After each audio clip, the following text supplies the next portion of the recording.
कहते हैं ना कि संकट की घड़ी में ही पता चलता है कि कौन अपना है और कौन पराया है।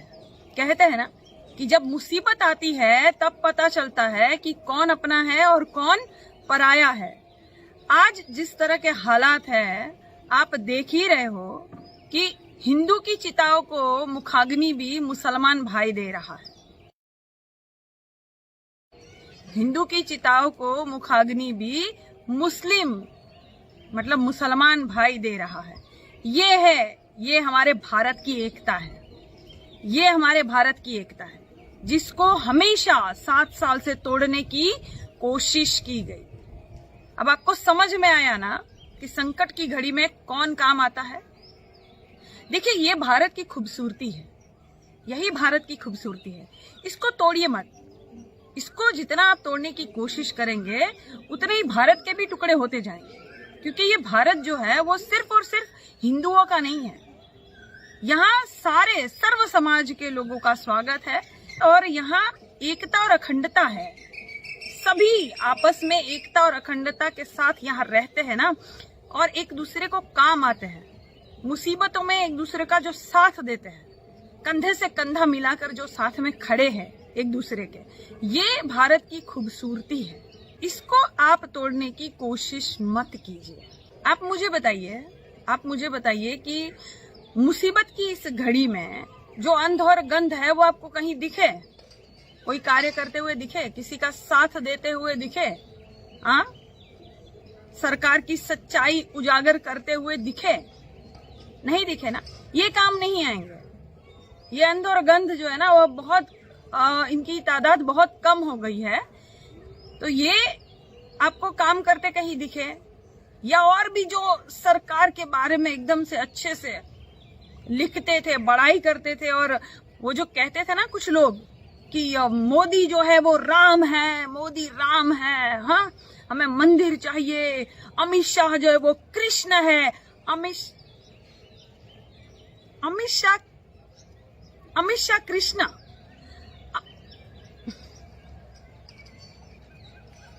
नहीं, कृष्णा छोड़ना नहीं तू। अमित शाह कृष्णा। कौन है ये लोग? कहाँ से आते हैं ये लोग? हाँ, और कहाँ चले गए अब ये लोग? कहाँ छुप गए ये लोग? साथ देने नहीं आ रहे क्या अब अपने राम और कृष्णा का? मुसीबत आई है तो ये छोड़कर भाग गए। मंदिर चाहिए ना? हाँ, मंदिर तो बंद है। अब कहाँ भीख मांगोगे जाकर? सोशल मीडिया पर भीख मांगते हो ना। ऑक्सीजन चाहिए भाई, यहाँ दवाई चाहिए, कोई है यहाँ पे बेड खाली है किसी अस्पताल में, भीख मांग रहे हो ना। और कौन काम आ रहा है? देखा, पता चला जिस एकता और अखंडता को तुम लोगों ने तोड़ने की कोशिश की थी, आपस में अब सब यही काम आ रहे हैं, है ना। तुम्हारे जो है पिताजी का पीएम केयर फंड काम नहीं आ रहा है। पीएम केयर फंड का मतलब भी पता है? पीएम मतलब प्रधानमंत्री, केयर मतलब देखभाल, मतलब प्रधानमंत्री की देखभाल के लिए ही पीएम केयर फंड है। और कुछ लोग कहते हैं कि तू क्यों नहीं करती है काजल निषाद? काजल निषाद प्रधानमंत्री है ना। काजल निषाद जो है वो पीएम केयर फंड पूरा ढकार गई थी, इसीलिए काजल निषाद काम करेगी, है ना। जनता को तुम लोगों ने जो है बहुमत से जिताया था, जनता ही सरकार है ना, तो जनता करेगी। तुम्हारे प्रधानमंत्री जो है सजेंगे सवरेंगे, अच्छे से महंगे कपड़े पहनेंगे, एकदम उसी के लिए बने हुए हैं ना। भाजपा के प्रधानमंत्री, हाँ भाजपा के ही प्रधानमंत्री है। देश के प्रधानमंत्री होते तो देश के बारे में सोचते। भाजपा के प्रधानमंत्री है ना, इसलिए तो कहीं 5 और कहीं 7 कहीं 18 रैलियां की है ना। तब जो है कोरोना ये नहीं फैला रहे थे, तब ये रैलियां कर रहे थे, है ना। प्रचार मंत्री, जिनको हम प्रधानमंत्री कहते हैं, एक्चुअली में प्रचार मंत्री ही है ना। पीएम केयर फंड, ठीक है, मैं भी बना लेती हूँ ना एक काजल केयर फंड, या फिर काजल ट्रस्ट, काजल निषाद फाउंडेशन ट्रस्ट, है ना। फाउंडेशन ट्रस्ट ऐसा कुछ मैं बना लेती हूँ, है ना। और तुमको बताती हूँ कि किस तरह से जब ट्रस्ट में, फंड में जब जनता द्वारा मदद की जाती है ना, तो किस तरह से जनता की मदद की जाए इससे, कैसे इस धनराशि को कैसे जनता में उपयोग किया जाता है और कैसे ऑडिट किया जाता है, एकदम सच्चाई के साथ मैं बताती हूँ ना। ठीक है, कल से अंध और गंध जितने हैं ना, आइए सहायता दीजिए मुझे, मैं बताती हूँ।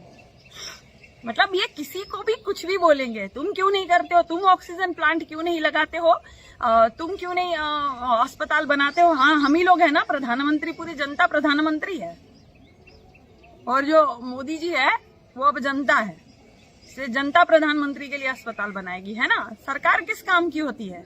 सरकार क्या ताली और थाली बजाने के लिए रखी है क्या? हाँ, सरकार ताली और थाली बजाने के लिए है। सरकार काम नहीं करेगी, जनता काम करेगी। गंध और अंध एक नंबर के।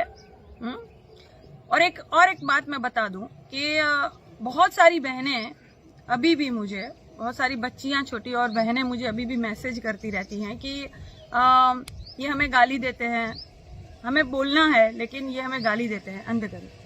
देखो, मैं एक बात आप सबको बता दूं, एक बात मैं आपको सबको बता दूं, गौर से जरा सुनिएगा कि जब आप कुछ लिखते हो, जब आप कोई वीडियो बनाते हो, जब आप जनता को सच बताते हो, हिम्मत के साथ सरकार का सामना करते हो, इनकी जितनी गलत नीतियां हैं उनकी धज्जियां उड़ाते हो, इनकी सच्चाई जनता तक पहुंचाते हो, ऐसी कोई भी आप बात लेखनी के माध्यम से या वीडियो के माध्यम से करते हो और उसमें अगर आपको अंध और गंध गाली देते हैं तो आपको खुश होने की जरूरत है।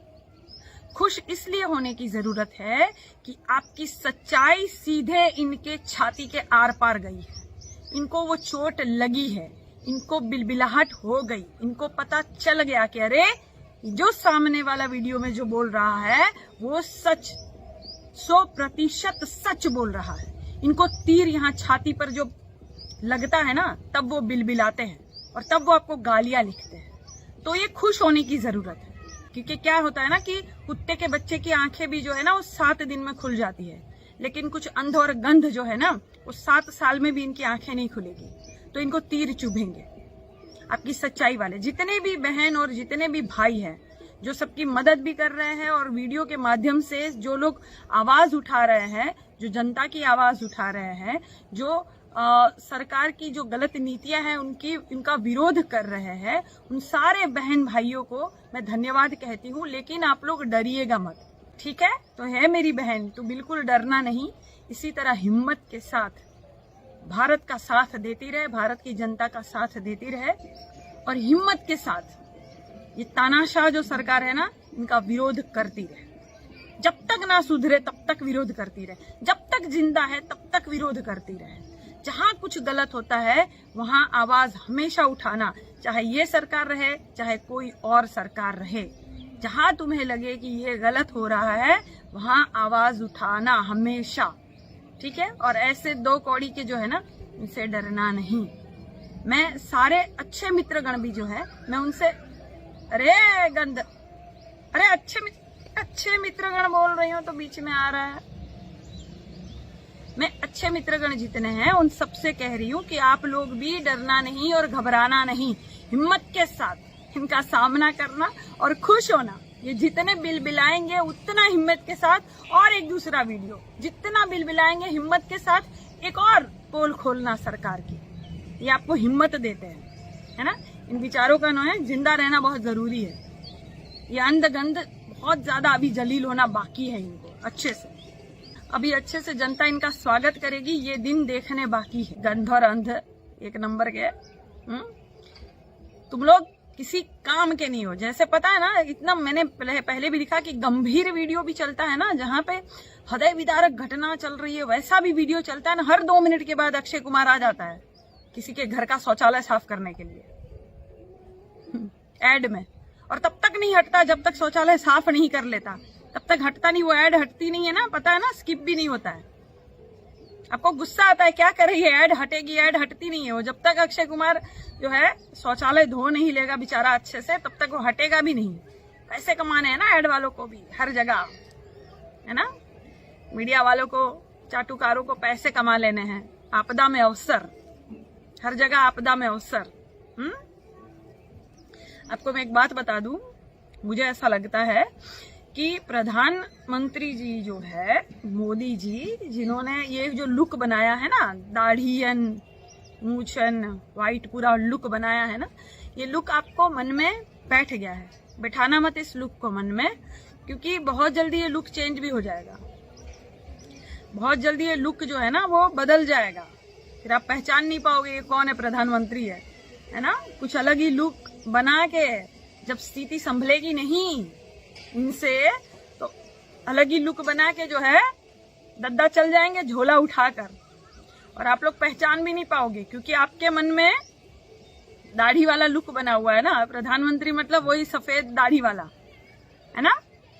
देखिएगा बहुत जल्दी ये जो नीरव मोदी जैसे फुर हो गया, ऐसे ये भी कहीं फुर न हो जाए देश से। स्थिति संभलेगी नहीं है ना, जनता खोजेगी, स्थिति संभलेगी नहीं तो बहुत जल्दी रफू चक्कर हो जाएंगे। लेकिन क्या है ना, स्थिति भी अब ऐसी हो गई है, देश की जनता की आंख खुल चुकी है कि अब पिताजी झोला उठाकर निकल भी नहीं पाएंगे। ये भी सही है, ये भी याद रखिए। झोला उठाकर जो है पब्लिक जो है वो निकलने भी नहीं देगी। कार्य बहुत अच्छे किए है ना, स्वागत तो करेगी है ना। जैसे अनुपम खेर का टकला जो है बहुत अच्छे से फूट जाएगा अगर वो किसी अस्पताल के बाहर या जनता के बीच में कह दे आएगा तो मोदी ही।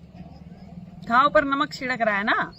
शर्म नहीं आती इनको रे बाबा, शर्म ही नहीं आती इनको। मतलब जिनको हम पर्दे में देखते थे कि इतनी अच्छी एक्टिंग कर रहा है, इतना मतलब उम्दा कलाकार था। मतलब उम्दा कलाकार होना एक अच्छा इंसान होना भी नहीं होता भाई, ये साबित कर दिया अनुपम खेर ने, साबित कर दिया। मतलब ऐसी हालात में भी, ऐसी घड़ी में भी जनता के घाव पर नमक छिड़क रहा है और कह रहा है कि आएगा मोदी। इनका जो है टकला बिल्कुल रंगा जाएगा अस्पताल के बाहर या फिर जनता के बीच में जाकर बोले दम है तो, दम है तो। और मैं तो कहती हूँ कितने कलाकार हैं हमारे, कितने ही कलाकार हैं जिन्होंने करोड़ों कमाए हैं भारत से। भारत की जनता ने बहुत आशीर्वाद, सहयोग और प्यार दिया है इनको, है ना। ये सारे अगर एकजुट हो जाए, और क्रिकेटर्स जितने हैं ये भी सारे एकजुट हो जाए, और नेता जितने कमाई कर गए हैं ये भी सारे एकजुट हो जाए, हमारी भारत की हालत जो है वो सुधर सकती है, स्थिति कंट्रोल में आ सकती है। लेकिन करेंगे नहीं ना। सबको धन चाहिए, सबको अपनी सुख सुविधा चाहिए। जनता का तो यहाँ कोई बन के नहीं आया, जनता सबकी है। वोट देते समय जो है जनता सबकी है। माई बाप, मैया, भैया कह के पैर वैर छू के वोट लेके जाएंगे।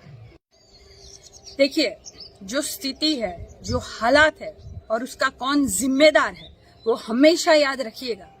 क्या होगा ना, कुछ दिनों बाद कोई ऐसी घटना हो जाएगी जहां प्रधानमंत्री जी बिल्कुल हीरो बन के सबके सामने आ जाएंगे, या टीवी में प्रकट होकर कुछ ऐसा 2, 3, 4, 5 भाषण दे देंगे और रोना धोना शुरू कर देंगे। वहां फिर आप पिघल जाओगे। हाँ, कि रे बेचारा प्रधानमंत्री, जाने दो, अगली बार भी इन्हीं को वोट दे देते हैं। ऐसी गलती बिल्कुल मत करना। आपको अब समझ में आ गया ना कि ये जो सत्ताधारी पार्टी है, ये जो सरकार है, प्रधानमंत्री जी है, एक नंबर के लालची ढोंगी है। आपको पता चल गया ना ये ठग है। तो देखिएगा, अपनी बुद्धि विवेक से ही आगे का फैसला लीजिएगा। बहुत जनता परेशान हुई है, वो परेशानी की वजह कौन है? सिस्टम ना, मोदी जी ही सिस्टम है, सरकार ही सिस्टम है, हमेशा याद रखिएगा। तो मोदी जी ही जिम्मेदार है, सरकार जिम्मेदार है। वो आपको फिर एक कहानी सुनाएंगे, फिर प्रकट हो जाएंगे टीवी में एक कहानी, नई कहानी के साथ कहानीकार आएगा और फिर हम उस कहानी में बह जाएंगे। क्या है कि हमारी आदत है ना, हम तो दादी नानी से बचपन में सुने रहते हैं कहानी, हमें बहुत अच्छा लगता है कहानियों की दुनिया में जाना। हाँ, एलिस इन वंडरलैंड, हाँ, कार्टून की दुनिया में जाना हमें बहुत अच्छा लगता है ना। तो हम फिर उस कहानी में खो ना जाए, हमेशा याद रखिएगा, हमेशा याद रखिएगा कि ये जो स्थिति है, इसको दबाने के लिए कुछ और सरकार ला देगी और आप सब भूल जाएंगे। तो भूलना नहीं है, अपने इस हालात को भूलना नहीं है। आपका भूलना आपके बच्चे के भविष्य के लिए भी खतरा ना हो जाए, इस बात को याद रखिएगा हमेशा। ठीक है। और इनकी मीठी मीठी चिकनी चुपड़ी बातों पर मत जाइएगा। आंखें खोलकर रखिए अपनी और देखिए कि कौन सही है कौन गलत है, हमेशा ध्यान में रखिए, ठीक है। क्योंकि देश को चलाने की जिम्मेदारी 7 साल से प्रधानमंत्री जी की ही है। सिस्टम ही प्रधानमंत्री है, प्रधानमंत्री मोदी है, मोदी ही सिस्टम है, याद रखिएगा। अरे साहेब सरकार नहीं चल रही आपसे, देश नहीं संभल रहा आपसे, तो उतर क्यों नहीं जाते? हाँ, कुर्सी है, कोई आपका जनाजा तो है नहीं कि उतर नहीं सकते। कितनी बार कहूंगी? तो जरा सोचिए, देश के बारे में सोचिए और इस्तीफा दे दीजिए। अगर आप इस्तीफा दे देंगे तो हमारा भारत देश संभल जाएगा। धन्यवाद।